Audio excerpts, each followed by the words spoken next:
Glockboy Bobo was hands down one of the craziest criminals that we have covered on this channel. After getting arrested numerous times under gun charges and others including kidnapping and carjacking, Glock would continue to drop hit after hit, amounting in tens of millions of views. Glock is known to shoot first and ask questions last, after he would gun down his ops to get back for the loss of his fallen members. Glockboy Bobo would continue to rain havoc in the streets of Chicago until he was recently locked up again and is currently sitting behind bars as we speak. All on they niggas not out here on my son. What you say, gang? Think I'm playing if y'all want to. Y'all come through this bitch. See if you make it back.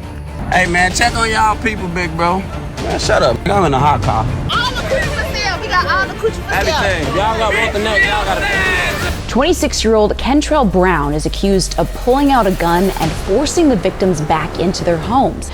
In one of the incidents, someone in the house had a gun and there was a shootout.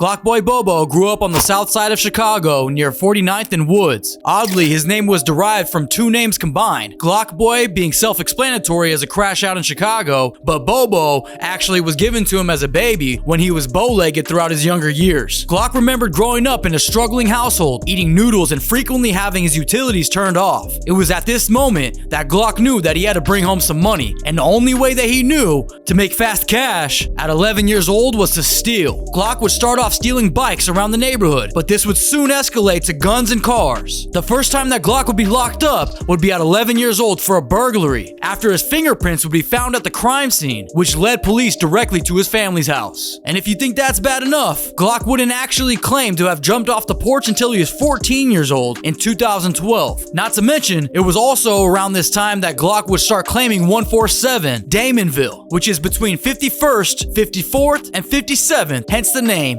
147. We can hear Glock talking about the incidents that happened around this time, still in his raps today. Glock talks about his ops, Tyro and Titus, while Tyro was gunned down after a dispute involving a female, and Titus would be beaten so badly that the morgue wouldn't even allow his family to see the body. Glock would continue to rain havoc on his ops throughout his teen years, but it was around 18 years old when he would start to experience some losses himself. After Lil Steve, Glock's best friend, would be gunned down in September 2016. Then the following month, he would be arrested for obstruction of traffic. This pattern would then continue, and he would be arrested again for charges like trespassing, evading police, and aggravated unlawful use of a weapon. It was this final weapons charge that would send Glock to do his first bid in the feds, where he would serve 10 months. While there is plenty footage of Glock behind bars during this stint. However, it was April 2018 when Glock would lose another close friend, Pappy, who we can hear Glock constantly mentioning in his songs today. The loss of Pappy would change his life forever, and following up after Pappy's death, coincidentally, two of Glock's ops would be gunned down that same year, Lil Greg and Jilla. Shortly before this, we can see Jilla and Glock exchange comments on Facebook, saying last night he played with Pap, he caught a headshot. Continuing a life of crime, Glock would then be arrested 3 more times in 2019 with charges like driving on the sidewalk, unregistered firearms, and another felon unlawful use of a firearm with an extended mag loaded with metal-piercing bullets. Glock was out here armed like this was North Vietnam. It was around this time in March 2019 when Glock would drop his first visual alongside his comrade Shada's, titled We Gon' See, which is at about 72,000 views to date. By 2022, Glock had been a well-known name in Chicago, and to solidify that, he would link up with the famous music video filmer Lou Visuals, and together they would create history, dropping over 13 music videos in 6 months,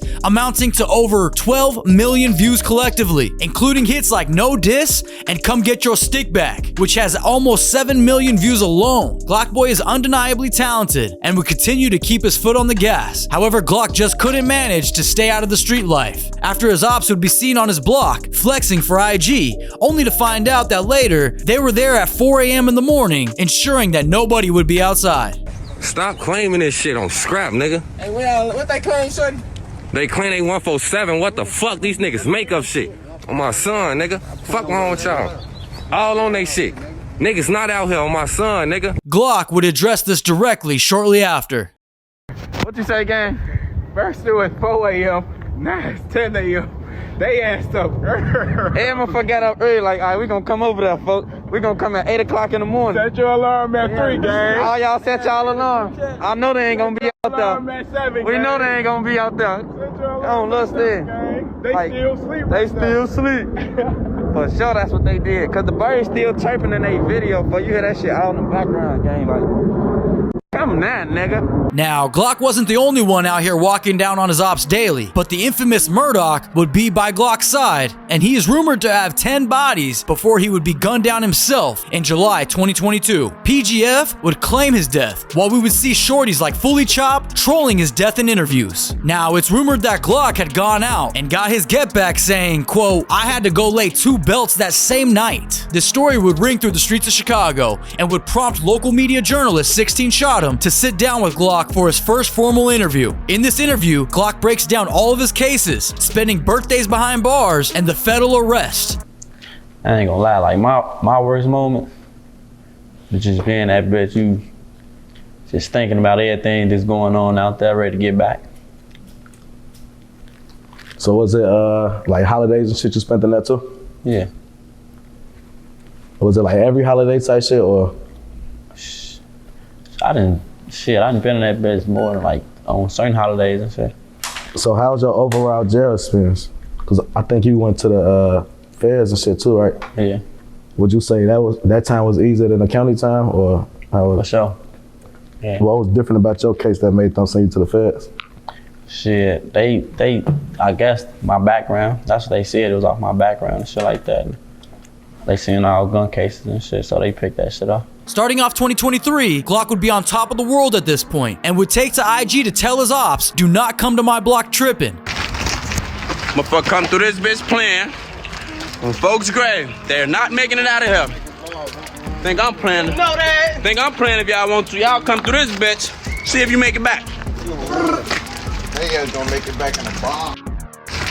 Glock would also remind the ops that when his homie Murdoch was killed, that he was already up 10 hats. Before y'all mention Doc, make sure y'all say he ran spot new. He was up 10 B's by himself before he died, so don't be fooled. However, throughout this time, Glock would continue to drop heat while putting out 11 more visuals this year, amounting in over 4.7 million views, including his first official debut project titled Started from 54th. Glock's talent was undeniable at this point, and to wrap up 2023, he would earn himself a spot on the infamous couch of DJU, where he would talk about his Fed time, of course, but also an incident involving a local gas station. To kick off 2024, Glock would bless the streets with a deluxe version of Started from 54th and would continue to drop heat with another 13 visuals amounting in over 4.8 million views. Not to mention another project titled Blowski for President. Glock had his foot on the gas since day one. However, outside of music, Glock would seem to have some odd interactions with females, when he would be seen getting beat on by his girlfriend, and then shortly after, he would also be seen in this vlog flexing his 304. I got the coochie girl outside. All the coochie for sale. We got all the coochie for sale. Everything. And we doing hood work. How much you say for the neck? I'm finna do my own vlog. Hold on, for the night. If y'all want the neck, y'all gotta pay me. Y'all know what the fuck going on. Glock would also be seen trolling the police while driving by. Hey man, check on y'all people, big bro. Man, shut up, nigga. I'm in a hot car. Fuck you. But not long after this moment, in September 2024, he would be arrested yet again with charges like home invasion, carjacking, kidnapping, and 3 counts of armed robbery. 26-year-old Kentrell Brown is accused of pulling out a gun and forcing the victims back into their homes. In one of the incidents, someone in the house had a gun and there was a shootout. Glock is out here living life like he is in GTA for real, after one of his victims would be armed and the 2 of them would engage in a shootout. Then if that wasn't bad enough, only 2 days after Glock was arrested, he would lose his close friend Baby Doc, while PGF would claim to have now killed Murdoch and Baby Murdoch. Now at the time of this recording, it would seem that Glockboy Bobo would continue to stay behind bars to this day. Now he's clearly put in the ton of work over the years and deserves to experience the fruits of his labor. However, it does get a bit controversial when you take into consideration some of the people that have become victims to Glock's terror in Chicago. But nonetheless, the music is a byproduct of this lifestyle, and I think we could all agree that the music is what brings us all together at the end of the day. Thanks for watching. I can't believe we just hit 10K subs. Don't forget to subscribe, and I'll see you in the next video.